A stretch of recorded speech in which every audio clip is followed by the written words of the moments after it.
Here we are. Yes, coming to you not live. Well, live, but far away live. Far away. Not even sure Not how this. live from the studio, All right, so we're redoing because we taped this whole episode only to find out that there was no audio.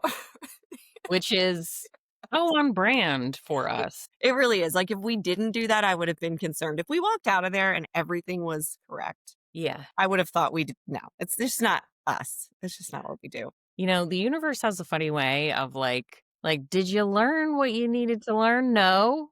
Let's give you this lesson Are again. you paying attention to anything in the yeah, no. We're good. We're fine. We just needed to maybe this is gonna be even better than what we recorded before. Okay, so we'll see. So what are we talking today? So today is how to reduce social anxiety. So Ooh. we're gonna give some examples of people who feel like they have social anxiety. It's funny, I just listened to this like social media clip of this woman saying that she's in like perimenopause, menopause, which is the episode we did a couple weeks ago. That she's in perimenopause, she's working from home, and so she's like, I feel like isolation has become like my life. She's like, because I work from home and I'm also in menopause and I don't want to see anybody and I don't want to go out. And so she was talking about how like she has become this social recluse. But what we're doing today is talking about the difference between that and kind of that introvert extrovert thing that we've talked about before. And the difference between that and actually being somebody who suffers from social anxiety disorder, which is, I think, commonly understood. And so we're going to pick it apart today and then give some tools as to how to be better about it. Let's get into it. I love it.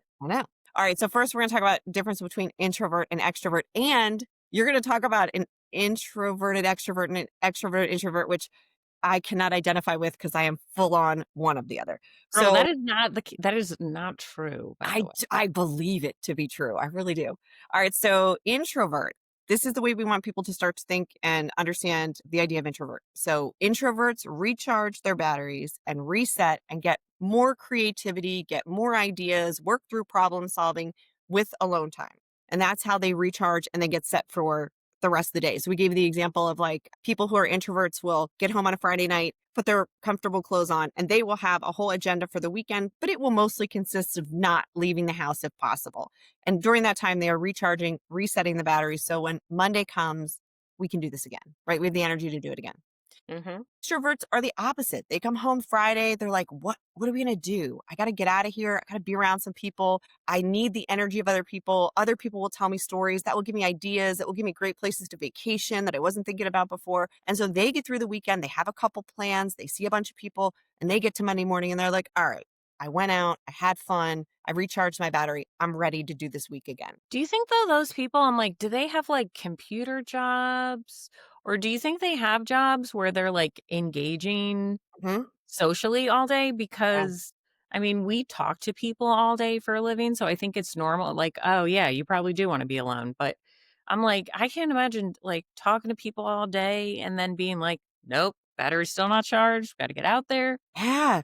It's so interesting because I'm married to an extroverted extrovert. If there was a 2.0 version of extroversion, it is my husband. And he could work all day in the office and then still be like, because for them, it's like it's the free time is so different.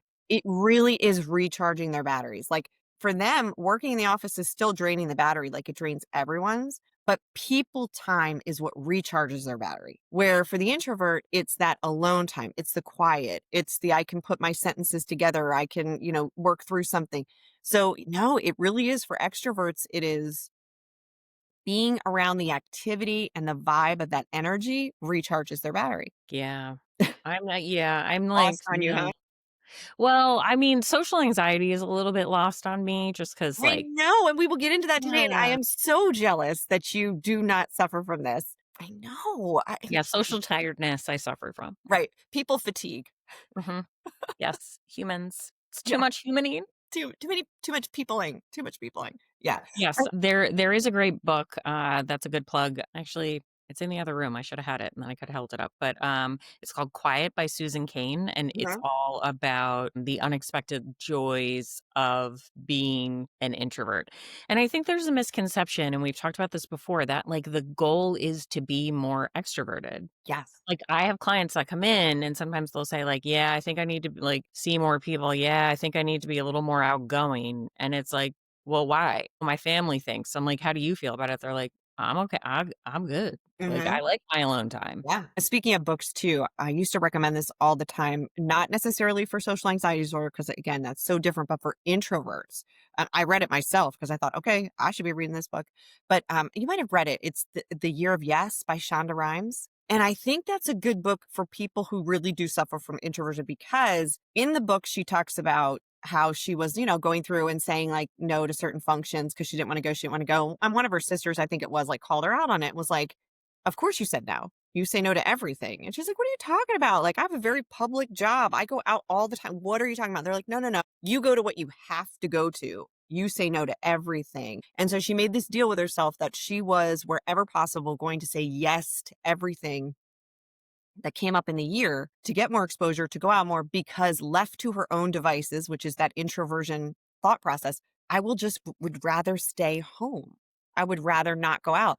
And so she had this whole experiment. It's a really good book. And it talks about all the things that she learned by exposing herself to going out more and hanging out with people and just being that peer interaction, which is huge. It's so interesting because I was listening to you and, like, the thing you said, and it's, like, so subconscious. It goes back to, how we view introversion, but you said or introversion, sorry. You said, those who suffer with, Mhm. and Mhm. I'm like, "Girl, I ain't suffering. I'm a proud, extroverted introvert." And it's funny, like, yeah, saying yes, I think that's my problem. I think that's why I have social tiredness because I Mhm. literally say yes to everything. You do, and that's why the introvert part of you doesn't like it's if you're anything, you might be an extroverted introvert That's because what I said. That's what I am.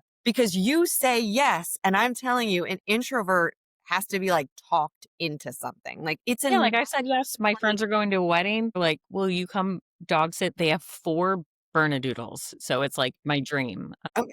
So, like, 4 fluffy dogs. I'm saying yes to that. you're like, Mhm. yeah, I'm there. Right. Yes, 100. Introverts literally have this long conversation in their brain about all the reasons that we could say no, turn it down, don't wanna go. It's a very but here's the thing that I tell people, including myself, about introversion, and why you do it's a little bit like you do suffer from it, a little bit like we do have to work harder to push out of that because our brains are naturally wired to be the loudest voice in our head. Mhm, And because of the way our brains are structured, whether it be Darwinistic or just anxiety in general, our brain are typically telling us what could go wrong, what may go wrong, what might not be going right.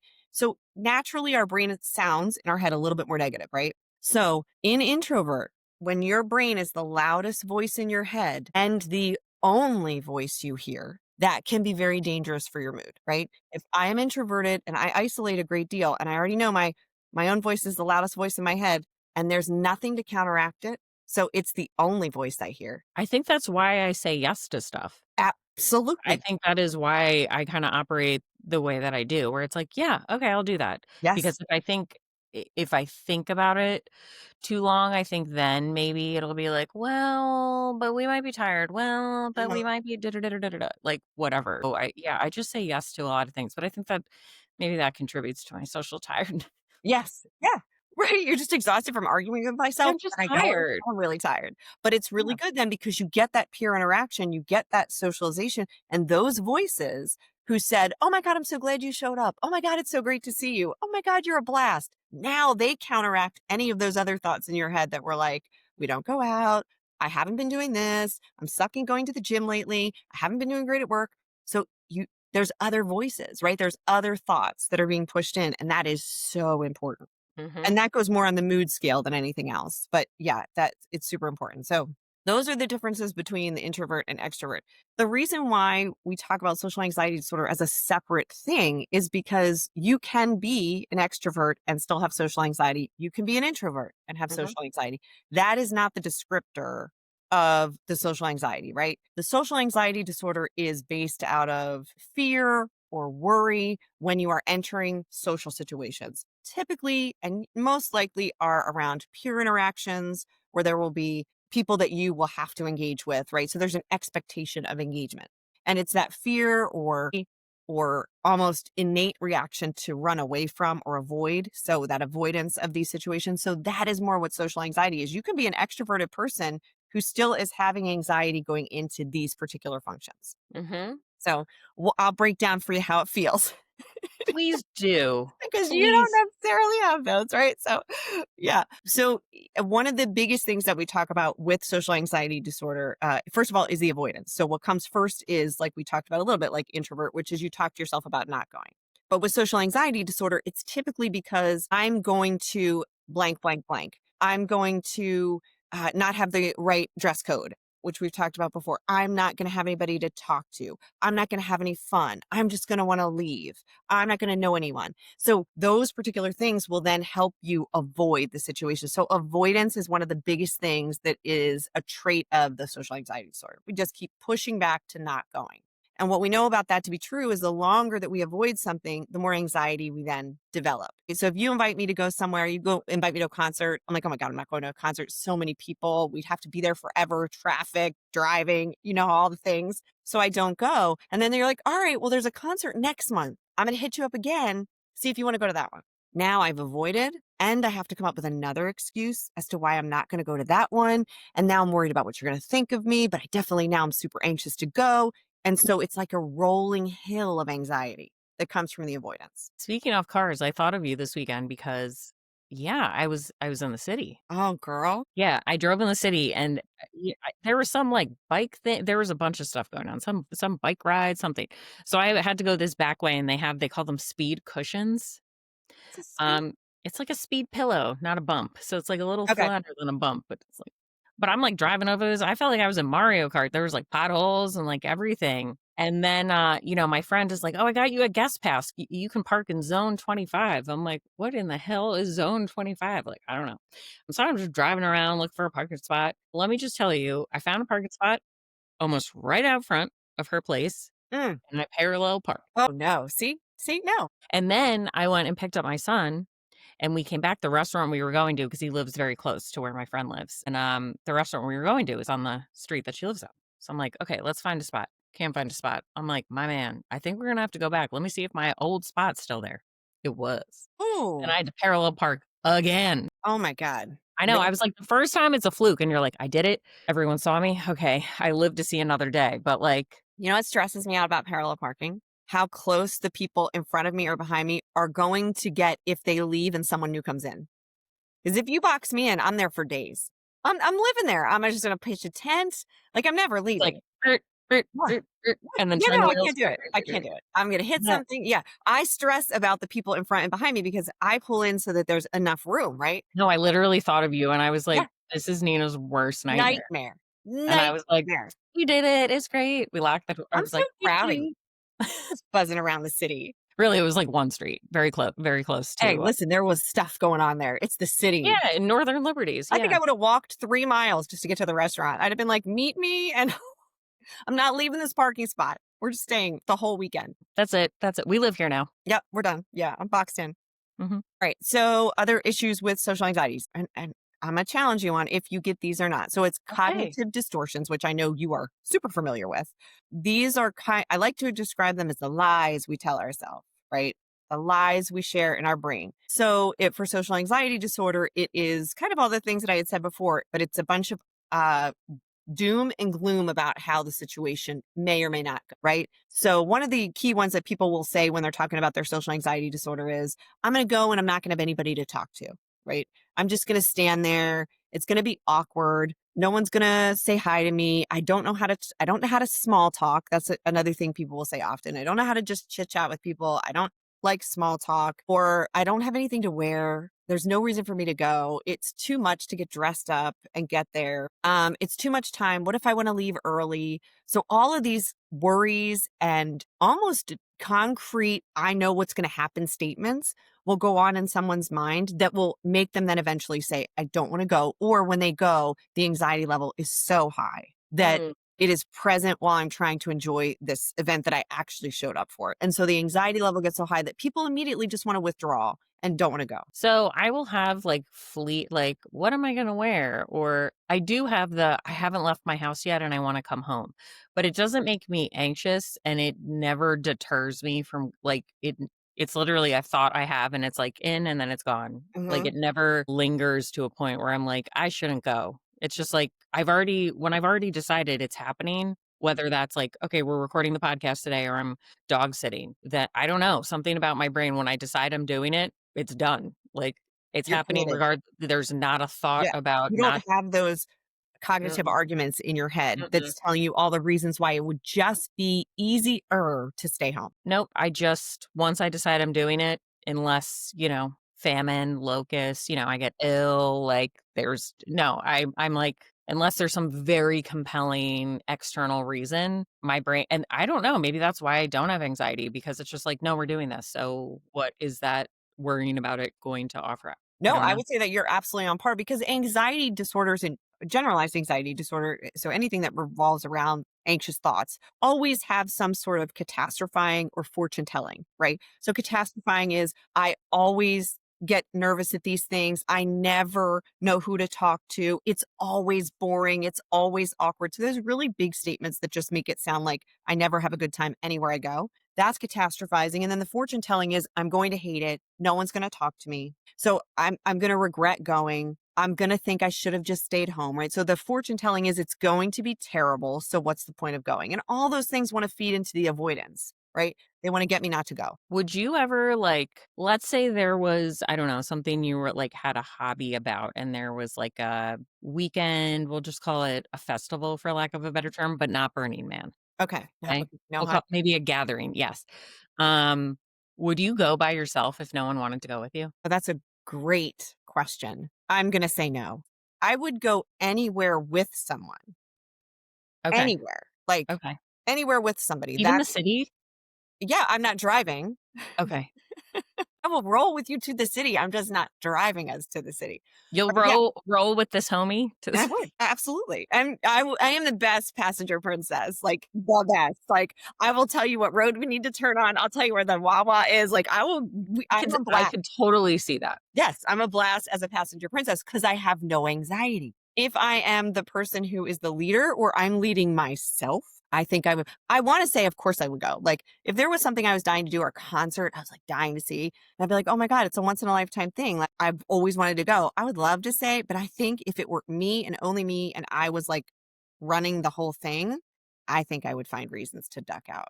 So, here's just another example, and you can tell me if it's terrible. So, the first time I ever left the country outside of Canada, um, or traveled internationally, I went to Australia, which in hindsight is kind of a leap.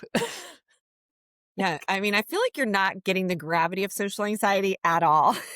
Um, but so I All your went examples are already making me anxious.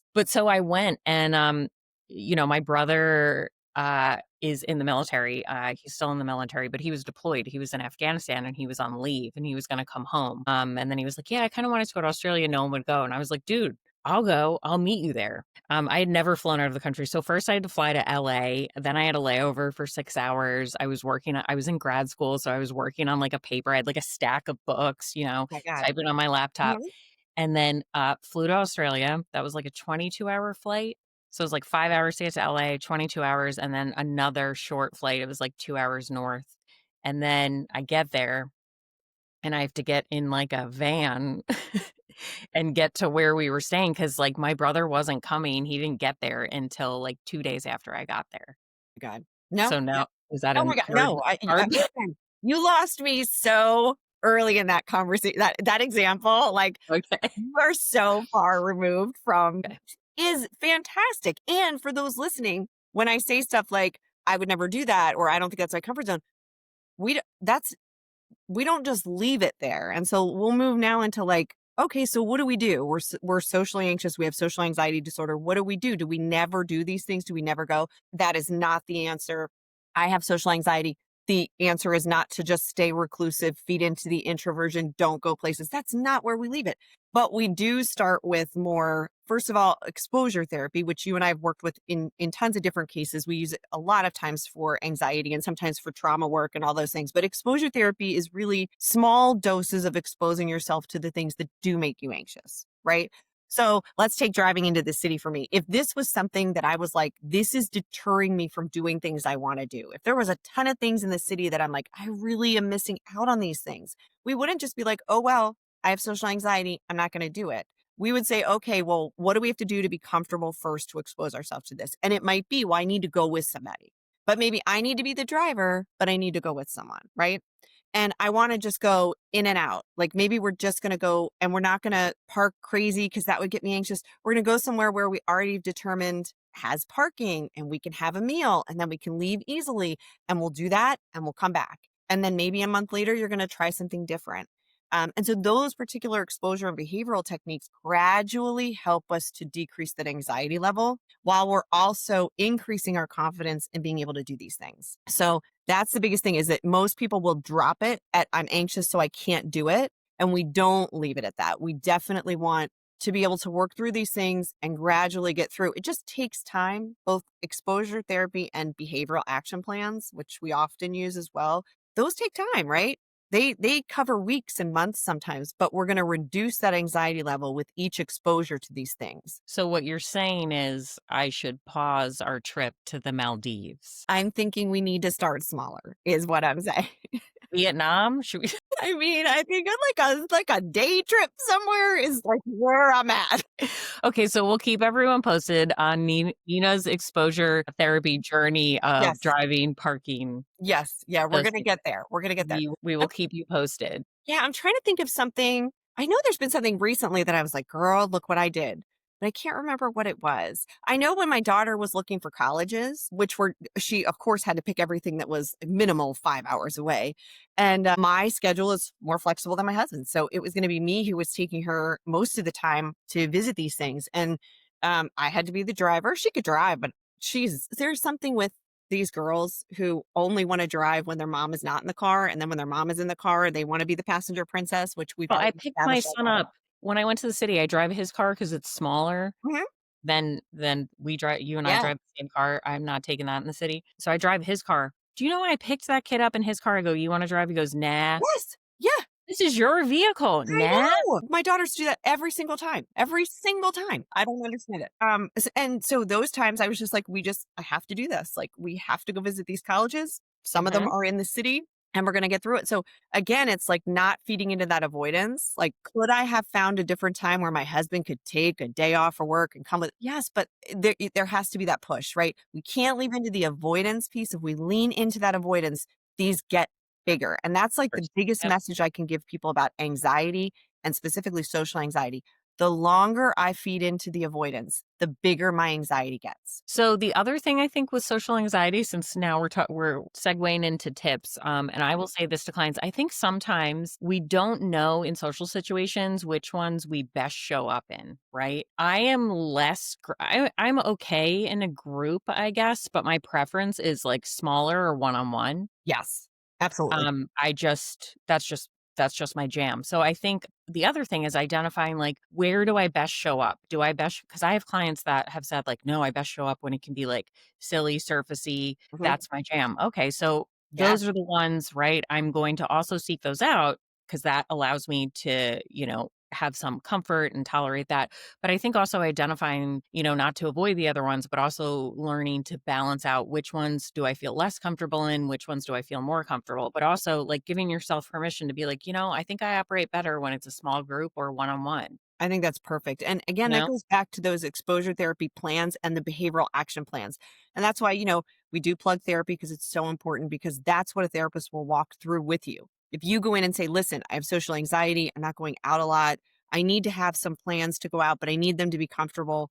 They walk you through that, right? As therapists, we sit with people and go, okay, let's start with a very small plan. Where's your comfort level? Where can we start? We'll just do a couple minutes. You'll show up to this thing. And if you stay 20 minutes, we're golden and you can leave. So yeah, absolutely. I think it's comfort level. I think it's small time frames and we're getting more and more comfortable each time we expose ourselves to those things. Yeah. And I think also, what I was thinking is sometimes, we're in these situations and kind of going back to the social tiredness, it's like you have to kind of put on a mask and that can Mhm. be so draining. So if Yes. that's happening all the time that I'm so anxious, I have to wear this mask and kind of perform and Hmm. be a certain way. And I keep repeatedly like really putting myself in that situation. It's like, am I setting myself up? Right? Like, how can what I was saying before, how can I balance that out Like, where do I have moments I don't have to wear the mask, right? And sometimes you have friends, like I have friends that love getting dressed up and going out, and that's fun. And then I love the friends that are like, are we dressing like, it's 1995 and we have no clothing budget today and we have holes in our pants? Yes. Okay, great. Yeah. Like, you And know it what I mean? and that's the anxiety in general for a lot of people is, am I going, we've talked about this before, dress codes, and am I gonna be up to par with everybody who's in the room? Am I dressing too up? Am I dressing too down? Or just, comfort level in general. One of the things that triggers my anxiety, it's so weird and so funny at the same time. I I literally get very anxious if the environment is supposed to be quiet. So, sitting in churches, sitting at weddings, funerals, when it's supposed to be quiet, my anxious brain goes, "Don't make any noise. What if you drop your phone? What if you start to cough in the middle of this funeral?" Like, my anxiety goes to, "What could you do that would disrupt this very quiet environment?" And then those racing thoughts really start. So, I love a very loud, crowded room. That is where I will be the most That comfortable. is girl, that is a wild thing to say as an introvert. Yeah. That's what I mean. Because as an introvert, the expectations of the big loud room is very small, right? If I'm in a quiet environment and everybody has a like role to play and you all have to like manage that role and go with whatever the ceremonial thing is going on, like you can't mess up, you can't be loud, you can't do all these things. In a loud room, you can be a little more invisible and the expectations of what you do are less. So I'm less anxious and I will be more extroverted in a big room than I would be in a very, like, quiet, controlled, conservatively looking. I think one thing that does give me, I guess it's anxiety or I just don't like it, is like midday hangs. Like, you want to come over and hang out. I also don't like lunch. Do not invite me to lunch. I don't like lunch. You I am not don't in. like lunch? No, it interrupts my day. It gives me all like I just want to keep it moving. Like I'm like, give me a bar, give me a shake, but like don't invite me to lunch because then the morning I'm like, well, I can't really do anything because I got this lunch plan, right? And then the lunch plan's over and I'm like, ugh, like I can't really now I'm tired. I can't no, don't invite me to Alright, I'm not a note lunch to girl. self, we are never lunching. But also just like the innocuous, like, I feel like family does it more often. My dad might be like, my dad's pretty good about it. He doesn't do it, but someone will be like, yeah, why don't you come over for a little bit? I'm like, what are we doing? Is there an event? Are we watching a game? Are we playing a game? When it's just like free range chickens, just come over and hang out. I can do that with my friends in the evening, but during the day, oh no, no, no, no. I need to start and end vaguely. We're coming over Okay, when people put on an invitation the start time, baby shower 2 p.m. First of all, I will never go to another baby shower again unless it's for someone I really love and care about. They're not for me. But I like when people put an end time. I I do like appreciate that. that. Like, thank you. Now I have some structure. I have some scaffolding. I can work with this. But if But it's let me like, tell you a secret about introverts. We could give a shit about your end time. We're leaving when we leave. We're oh, I leaving. know, but then at least there is You one. don't So even I need to don't put a time for us. It doesn't matter. We're leaving when we leave. If we've been there an hour, we're like, "This is good enough. I'm out. you get that feeling where you're like, it's time. It's time. It's time." It's time. And then, Yeah, those we talked about the the Irish Irish exit is goodbye. Yeah, we gotta you're get just out of like, here. "Yep, there's no reason to say goodbye to all of you. I'm just gonna give you a wave, and then I'm out." Mhm. Hmm. Yeah. Sometimes I only tell the people that I really care about. I'm like, "I'm leaving." Sometimes well, I've done it before. I text you. I'm like, "We I left. left. I left. If you don't look for me." I so appreciate it. I'm like, "That's all you ever have to do for me is text and be like, 'I rolled.'" I'm like, "Yep." And you know what? I'm right behind you because you rolled already. So somebody already left. I'm not the first. So I'm out. I'm out. You know what? You know what I'm gonna start doing if I What? do that? I'm not even gonna text you like, "I left." I'm gonna put, like, the four-leaf clover. I'm just gonna text it to you, and you will immediately know that was an Irish exit. I got it. Yep. Yep. "Toodles, I'm out." What? Like, I do not have any tattoos, and I love the idea of tattoos, I just don't have any, but I might have to do some sort of I think you Irish should. exit kind of compilation because I feel so ingrained to it. Strongly about it, Yep, yes. yeah. Yes. Alright, so last tip we're gonna give for the social anxious person is also just to work beyond the behavioral techniques. We've gotta go back to those cognitive distortions, and we Mhm. need to work them out. So the one that tells you, "I'm not gonna talk to anybody," or "No one ever talks to me," you have to challenge those, right? So what we say is that correct? No one has ever said a word to you anytime you've ever gone into these things, right? And you go, "Well, It's not that no one ever talks to me, but I just don't know who I want to talk to. Okay, we can work with that. So before we go in, let's have a plan. Is there somebody specifically we're going to go up and say hi to? Or how about we have a plan that we're going to say hello to at least two people one on one? And that's our goal for the whole night. So we go back to those distortions.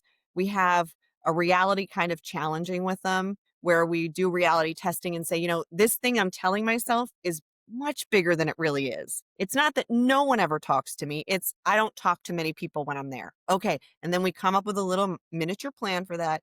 And then we work on those. We get through those exposures and we become less and less anxious. And so, even though we're joking about this and I say, yes, I have it, I want people to know that you can thrive even if you have social anxiety. You can still go to things that you really want to go to. You can go to things you don't even want to go to.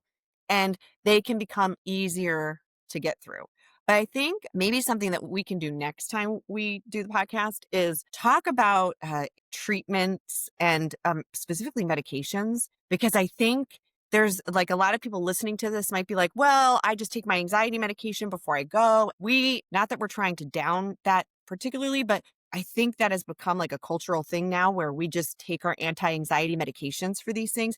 And we can talk more about why that can be problematic and actually can increase your social anxiety. Yeah, so going back to the reality, Testing? testing or the reality checking, I like to do I think we talked about this before, it's called facts on paper. So, what do we know to be true? Facts on paper are there are 5 people that I will know at this event. Facts Right. on paper, it's costumes, so everyone's wearing a costume. Okay, so I know I have to wear a costume. Facts on paper are there's a start and end time. So, that's another way to reality check is kinda doing that's what I call it, facts on paper. Like, what Okay. do I know to be 100% true? It's not subjective, it's not my opinion or interpretation, it's not a feeling, it's a fact that I could Mhm. write down on a piece of paper.